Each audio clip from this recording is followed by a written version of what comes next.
Hello friends, मेरे digital classes में आप लोग का बहुत बहुत फिर से नए सेशन में स्वागत करता हूं। तो चलिए यहाँ पे हम इंडियन जियोग्राफी जो भारत के जो भूगोल के बारे में हम पढ़ रहे थे, ये हमारा छठा या सातवां पार्ट है। तो जितने भी क्लासेस वगैरह हुए हैं उसको देख लीजिए कि सारे क्वेश्चन आपके इंपॉर्टेंट हैं। लूसेंट से क्वेश्चन को तैयार किया गया है, मोस्ट इंपॉर्टेंट 90% जो क्वेश्चन आपके लूसेंट से उठ के आते हैं, आपका एनसीईआरटी बेस होता है। और आपके लगभग सभी एग्जाम को एसएससी, रेलवे, यूपीएससी, कोई भी स्टेट का एग्जाम हो, एसएससी, रेलवे वगैरह, मतलब आपको व्यापम, पीएससी, पुलिस कांस्टेबल, लगभग सभी स्टेट में कोई भी एग्जाम की तैयारी कर रहे होंगे तो उसके लिए आपको बहुत इंपॉर्टेंट क्वेश्चन है। तो सभी प्रतियोगिता जो परीक्षा के लिए जो भूगोल लगभग सभी जो सिलेबस में देखेंगे तो आपका जो भारत का जो भूगोल लगभग सभी सिलेबस में आपको देखने को मिलेगा। तो चलिए सेशन बढ़ाते हैं आगे, इसके पिछले क्लासेस को भी देखिएगा। तो क्वेश्चन स्टार्ट करते हैं। पहले बार आए चैनल को सब्सक्राइब करके रख लीजिएगा ताकि नोटिफिकेशन आप तक यहाँ पे पहुँच पाए। तो 90 क्वेश्चन पिछले क्लासेस में हम कवर किए थे, तो 91 क्वेश्चन से हम स्टार्ट करें। तो सूर्य से ग्रहों की दूरी के अनुसार निम्नलिखित कौन सा क्रम यहाँ पे सही होगा। तो यहाँ पे इसको जो ग्रह है उसको क्रमवार जमाना है। इसके पहले बहुत सारे ग्रह के भी बारे में बताया था। तो सूर्य से जो ग्रहों की दूरी को बताना है, तो इनमें से कौन सा क्रम यहाँ पे सही होगा। तो आपको बुध, शुक्र, पृथ्वी और मंगल, बुध, पृथ्वी, मंगल और शुक्र, या आपका बुध, मंगल, पृथ्वी और शुक्र, या आपका बुध ग्रह, मंगल और आपका शुक्र, या आपका पृथ्वी। तो इसका जो करेक्ट आंसर हो जाएगा, तो पहले आपका बुध ग्रह हो जाएगा। सूर्य से ग्रह की दूरी के अनुसार इसको जमाना है तो बुध, इसके बाद आपका शुक्र, शुक्र का आपका पृथ्वी और लास्ट में आपका मंगल हो जाएगा। तो मतलब ये ऑप्शन करेक्ट आंसर हो। तो सूर्य से जो ग्रहों की दूरी का अनुसार और जैसे आप क्रमवार जमाएंगे तो पहला आपको बुध ग्रह आएगा, फिर शुक्र ग्रह, पृथ्वी और आपका मंगल ग्रह, ऐसे आपको जमाना था। ये आपको सूर्य से ग्रहों की दूरी के अनुसार, इसको कल बताया था मंगल आपका लास्ट का ग्रह है तो इसको याद क्रमवार इसको जमाना था। अगला क्वेश्चन देखते हैं यहाँ पे, निम्नलिखित कौन सा सुमेलित नहीं है। लोकटा की झील, तो कौन सा झील आपके कौन से राज्य में स्थित है तो इसको जमाना है। तो ऐसे टाइप के क्वेश्चन बहुत बार क्वेश्चन पूछा भी गया है। निम्नलिखित कौन सा सुमेलित नहीं है, जो आपका जो यहाँ पे मैचिंग नहीं है उसको निकालना है। तो लोकटा की झील कई बार बताया हूँ, तो आपके लोकटा की जो झील है आपका मणिपुर राज्य में स्थित है। सांबर झील आपके कहाँ पे स्थित है, आपके राजस्थान में स्थित है। यहाँ पे लोनार झील, ये आपका लोनार जो लेक इसको बोला जाता है, ये आपके महाराष्ट्र में स्थित है। और आपको पूर्ण रूप से जितने भी जो झील है आपके प्राकृतिक रूप से आपका बना हुआ है। और हुसैन सागर जो लेक है आपके कहाँ पे स्थित है, कर्नाटक में। तो यहाँ कौन सा सुमेलित नहीं है इसको हमको बताना है। तो लोकटा झील कई बार बताऊँ आपके मणिपुर में स्थित है। इसके बाद आपका जो सांभर झील है, सांभर झील आपके कहाँ पे स्थित है, ये आपके राजस्थान में स्थित, ये भी करेक्ट है। लोनार झील ये आपके महाराष्ट्र में स्थित है, ये भी लोनार झील। यहाँ पे कौन सा जो हुसैन सागर जो है आपके कर्नाटक में स्थित नहीं, कौन सा सुमेलित नहीं है। तो आपका जो हुसैन सागर जो है आपका, ये आपका कर्नाटक में स्थित नहीं, आपके तेलंगाना राज्य में स्थित है, याद रखिएगा। तो हुसैन सागर या जो हुसैन जो सागर जो लेक है यहाँ पे पूर्ण रूप से एक प्राकृतिक झील है, पूर्ण रूप से यहाँ पे प्रकृति के देन से आपका बना हुआ है। और इसको 1992 में आपका इसको बनवाया गया था राजा महाराजा के द्वारा। कहाँ पे कौन से राज्य में स्थित है तो आपको याद रखिए तेलंगाना में आपका स्थित है, ये न कि आपके कर्नाटक में। अगला क्वेश्चन देखते हैं यहाँ पे, निम्नलिखित में से कौन सा जो सौर मंडल का सबसे बड़ा उपग्रह है, टाइटन, मिरांडा, मून या आपका गैनीमेड। तो इसका जो करेक्ट आंसर हो जाएगा, तो यहाँ पे सौर मंडल का सबसे बड़ा ग्रह नहीं, आपको उपग्रह बताना है। तो आपका जो गैनीमेड है, याद रखिए, जो सौर मंडल का सबसे बड़ा जो उपग्रह जो है आपका गैनीमेड जो कि आपका ये आपका सौर मंडल का सबसे बड़ा उसको उपग्रह कहा जाता है। चंद्रमा होने के ही कारण आपका जो आपके बृहस्पति के साथ ही इसको आपका सौर मंडल के सबसे बड़ा और आपके सबसे विशाल प्राकृतिक उपग्रह है। और इसकी जो खोज है 1610 में, जो कि गैलीलियो के द्वारा इसकी खोज किया गया था। तो इसको भी याद है कि सौर मंडल के सबसे बड़ा जो उपग्रह आपका कौन सा है, गैनीमेड। आपको पूर्ण रूप से एक आपका प्राकृतिक उपग्रह है जो कि गैलीलियो के द्वारा इसको 1610 में इसकी खोज की गई थी। अगला क्वेश्चन देखते हैं, निम्नलिखित में से किस क्षेत्र में आधी रात को सूर्य दिखाई देता है भूमध्य जो रेखित क्षेत्र के अंतर्गत, या भूमध्य रेखीय क्षेत्र के अंतर्गत आर्कटिक क्षेत्र में या आपके जापान के पूर्व दिशा की ओर। तो इसका जो करेक्ट आंसर हो जाएगा कौन से क्षेत्र में आधी रात को सूर्य दिखाई देता है, तो ये आपका जितने भी आर्कटिक क्षेत्र में जो निवास करते हैं अलग अलग देश, तो सभी आर्कटिक क्षेत्र में जो देश निवास करते हैं तो ये सभी आधी रात में यहाँ पे सूर्य दिखाई देता है। ऐसा कैसे मतलब होता है कि आधी रात को इन लोग यहाँ पे सूर्य दिखाई देता है, तो आपका इसका जो सूर्य जो है आपका अर्धरात्रि को भी आपको दिखाई देता है। इसका जो मुख्य कारण है, इसमें जो ध्रुवीय जो प्रदेशों में देखेंगे, जो ध्रुवीय क्षेत्रों में प्रदेशों में दिखाई खास कर देता है। और जो आपका जहाँ रात में भी यहाँ पे क्षेत्र से यहाँ पे ऊपर ही रहता है।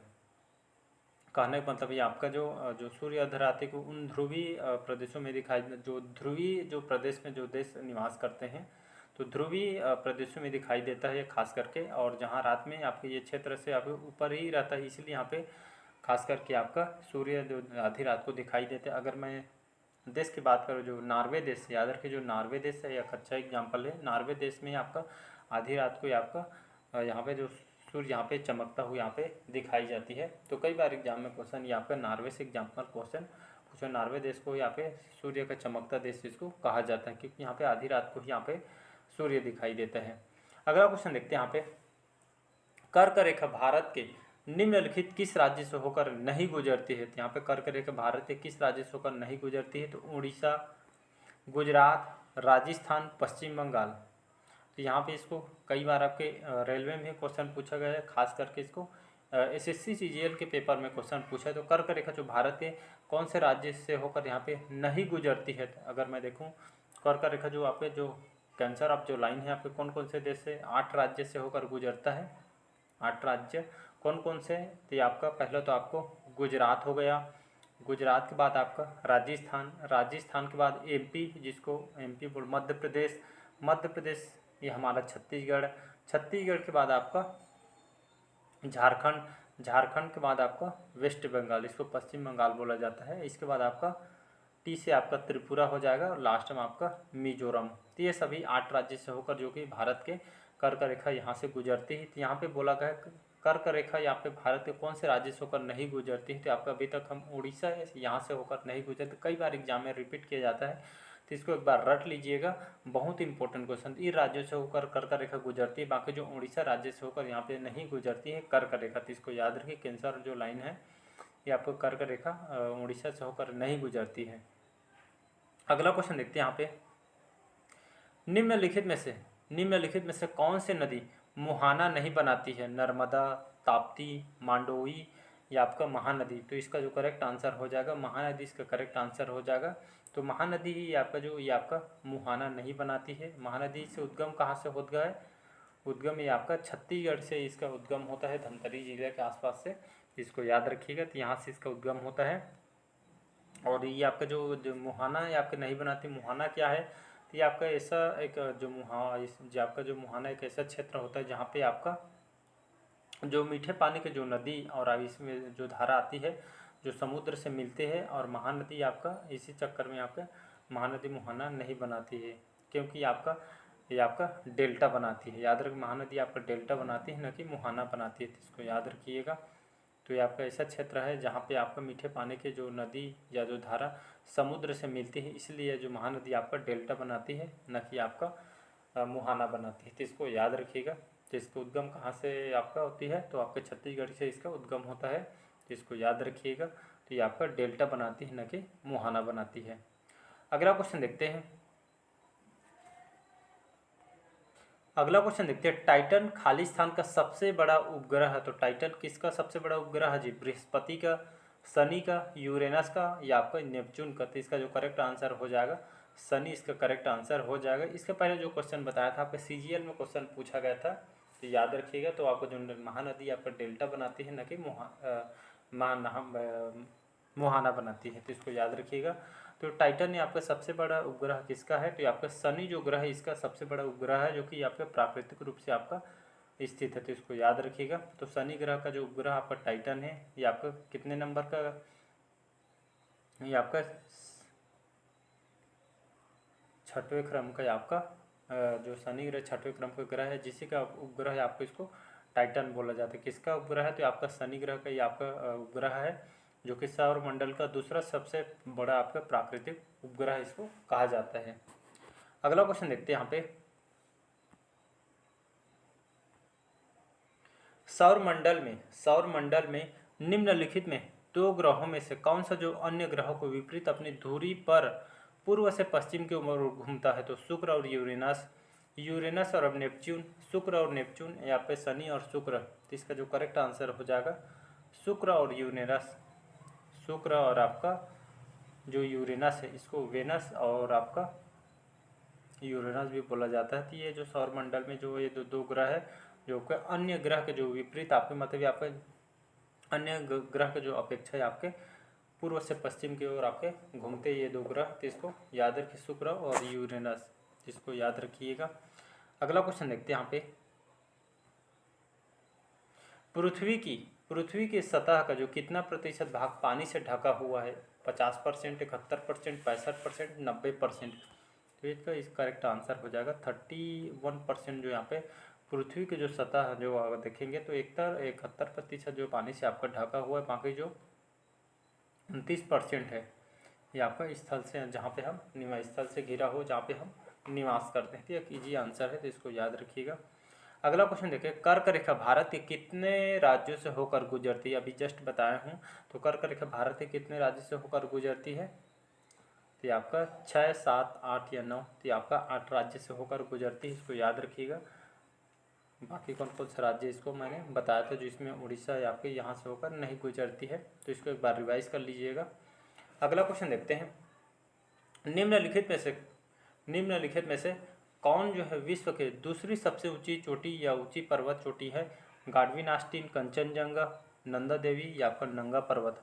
तो इनमें से विश्व की दूसरी क्रम के सबसे ऊंची चोटी कौन सी है? तो ये आपका गाडविन आस्टीन है। इसको केटू के नाम से भी इसको बोला जाता है, याद रखिए। तो केटू जो है आपका, या जिसको गाडविन आस्टीन भी बोला जाता है, जो कि विश्व की दूसरी सबसे ऊंची चोटी इसको कहा जाता है, इसको याद रखिएगा। अगर वहीं पहला पूछ दे तो पहला आपका सभी को पता है माउंट एवरेस्ट, जो कि आपका विश्व का सबसे ऊंची पर्वत चोटी है, इसको याद रखिएगा। यहाँ पे बात करते हैं जो गाडविन जो आस्टीन है, जो केटू है, इसकी ऊंचाई कितनी है? तो 28,251 आपका जो फीट इसकी ऊंचाई है। और अगर मीटर में देखेंगे तो 8,617 मीटर इसकी ऊंचाई है। तो इसको याद रखिए, पहला आपका माउंट एवरेस्ट है सबसे ऊंची पर्वत, और आपका केटू आपका दूसरी पर्वत चोटी है, तो इसको याद रखिएगा। तो आप यहाँ पर जो गाडविन जो आस्टीन जो केटू है आपका काराकोरम श्रेणी के सर्वोच्च चोटी इसको कहा जाए, जो कि भारत के चोटी से भी आपका ज़्यादा है। अगला क्वेश्चन देखते हैं, निम्नलिखित में से किस श्रेणी को सह्याद्री के नाम से इसको जाना जाता है?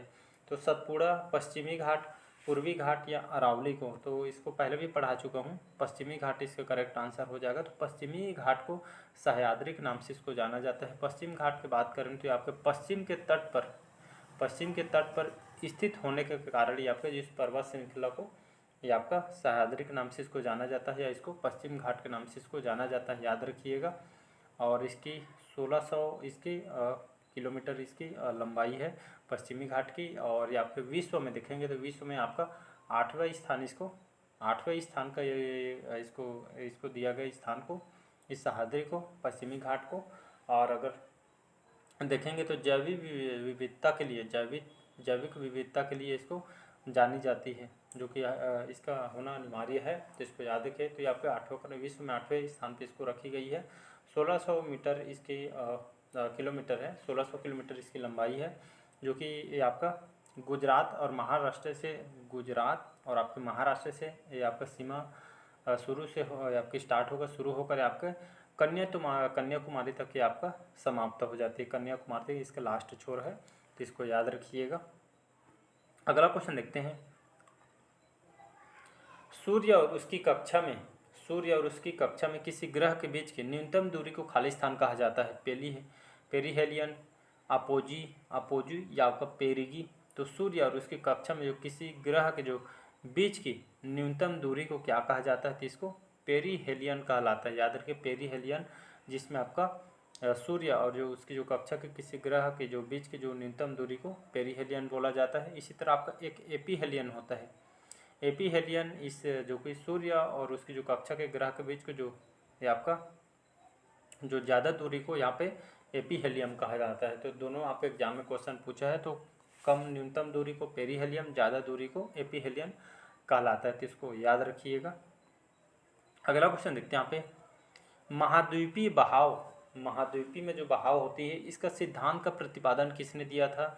अल्फ्रेड वेगनर ने, अल्फ्रेड वॉरविक ने, अल्फ्रेड हैग्स ने या अल्फ्रेड माने ने? तो इसका जो करेक्ट आंसर हो जाएगा अल्फ्रेड वेगनर। याद रखिए जो अल्फ्रेड जो वेगनर है, इन्होंने जो महाद्वीपीय जो बहाव कैसे होता है, इसके क्या क्या क्राइटेरिया है, इसी का जो सिद्धांत का जो प्रतिपादन अल्फ्रेड वेगनर ने, इन्होंने इसका सिद्धांत का प्रतिपादन किया था।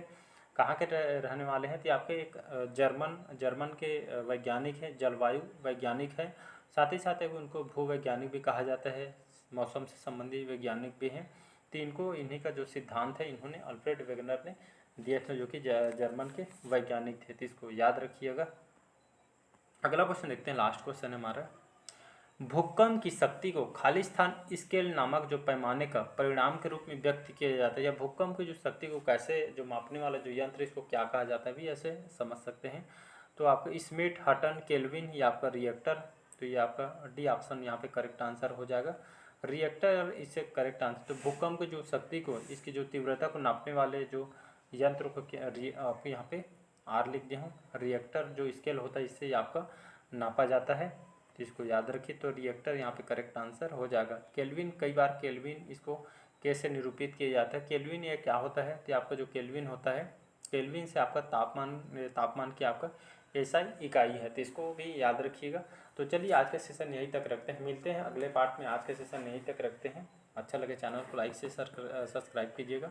पहले बार आए तो चैनल को प्लीज़ सब्सक्राइब करके रख लीजिए ताकि नोटिफिकेशन आप तक यहाँ पे पहुँच पाए। और मैं डेली बेस पे करंट अफेयर्स पढ़ाता हूँ, तो आप डेली बेस पे करंट अफेयर्स पढ़ सकते हैं, जो कि आपके हर एग्जाम के लिए यहाँ पे इम्पोर्टेंट है। Thank you.